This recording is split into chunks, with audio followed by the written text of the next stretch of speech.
Hey, welcome to Covenant Conversations. My name is Kyle Burkholder, and this is our podcast that is designed to create meaningful and thoughtful conversations that will guide you towards gospel-centered wisdom that you can apply to your everyday life. This week, we are in week number 4 of our Life Together series with Casey Andis, and what we're going to be looking at this week is isolation. What does it look like to be isolated? Why are we so isolated? And what can we do about it? If that's you or someone you know and you go, how do I get someone I love out of isolation? Or how do I find myself in greater community? Because I sometimes feel isolated too.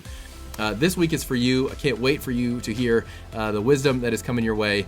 Without further ado, let's get into today's conversation. Welcome to Covenant Conversations. My name is Kyle Burkholder. I'm joined with Casey Andis, and we are here doing our Life Together series. Dietrich Bonhoeffer wrote this book that is certifiably a classic. Casey is walking us through it by choosing quotes from the book that sort of are representative of larger ideas in the book. And so each and every time we hop on here together to have this conversation, what we're doing is hearing the quote and then reacting to it and allowing Casey to unpack that for us, with us. And hopefully the idea is that our hearts would grab the truth in there and apply that to our lives. So without further ado, I would love for Casey, thanks for being here. Would you go ahead and read quote number 4 as we jump into week number 4 of Life Together? Yes, it's good to be here. And, let's just get the party started, Kyle. Sin demands to have a man by himself. It withdraws him from the community. The more isolated a person is, the more destructive will be the power of sin over him, and the more deeply he becomes involved in it, the more disastrous is his isolation.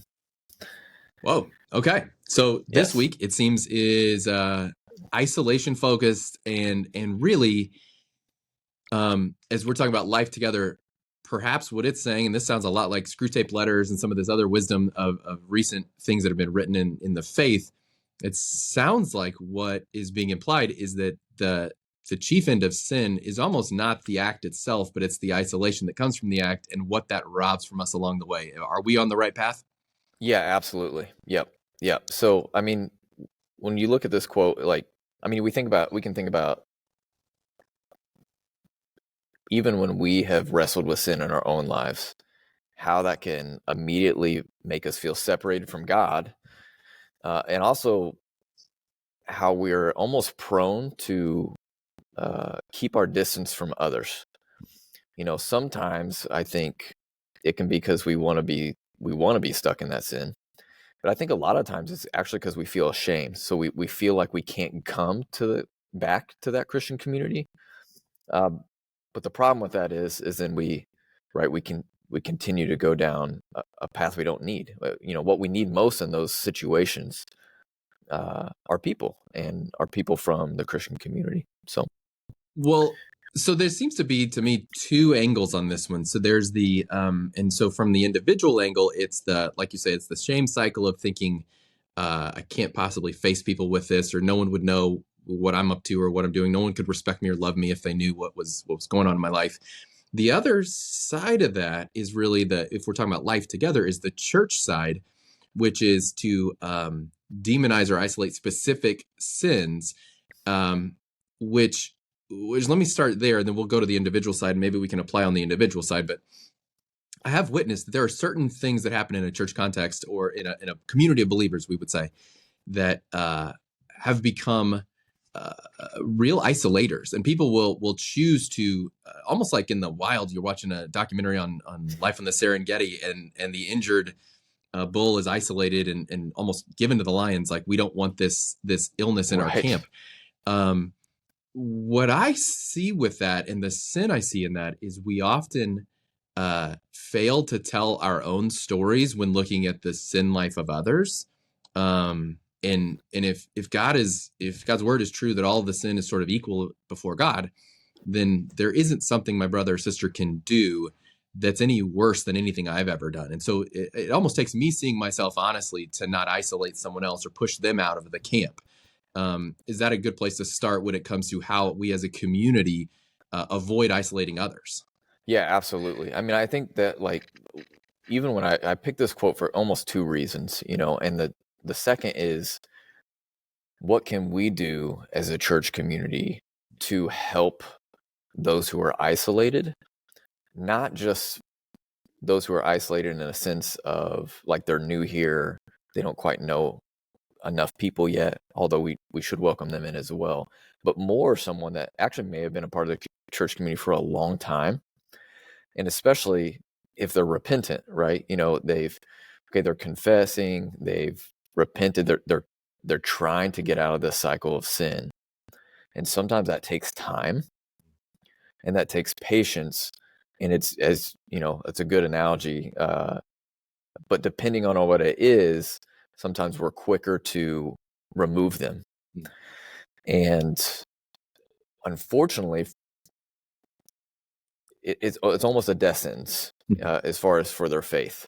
And so we need to assume, there are lonely people in this church, but we also need to assume there are people in the church who might have been well connected, that got stuck in sin for a while, that are now lonely because people don't really know what to do. You feel uncomfortable. Everyone, you know what's going on, but no one's necessarily reaching out. And then that isolation only hurts their faith more and more, and honestly hurts the people who are already involved in their lives, usually their families.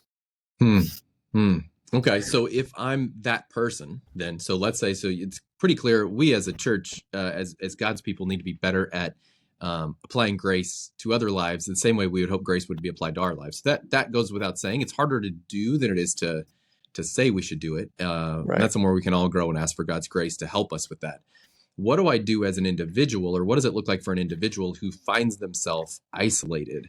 How do we begin to dig out of isolation? What does it look like for me to work my way back into community? What does that look like?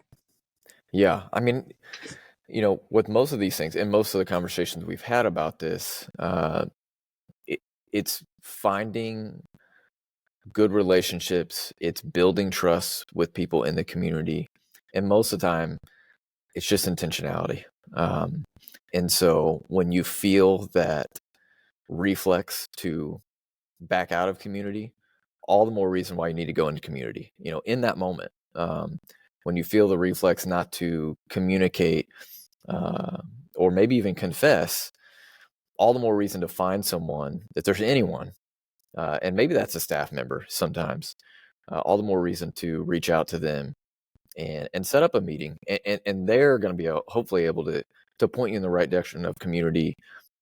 Hopefully be able to point you in the right direction. Like, hey, I know these people, they've went through some stuff. They're not going to shame you for what's going on right now. They're going to welcome you in and help you work through it. And I think one of the things Bonhoeffer does specifically in this section, he makes a good point.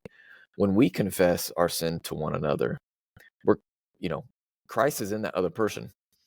And when we're saying it out loud to him, and we're confessing to a brother, in some sense, we are confessing to Christ in that moment. And that's what we need. You think about Psalm 32, David goes through these lists of like, I had no strength because I was keeping this inside of me. But when I confessed, what did I receive? I received forgiveness, and I received renewal and life and restoration. So this is super interesting to me. It something you were saying really gave me a picture of almost pre-problem solution.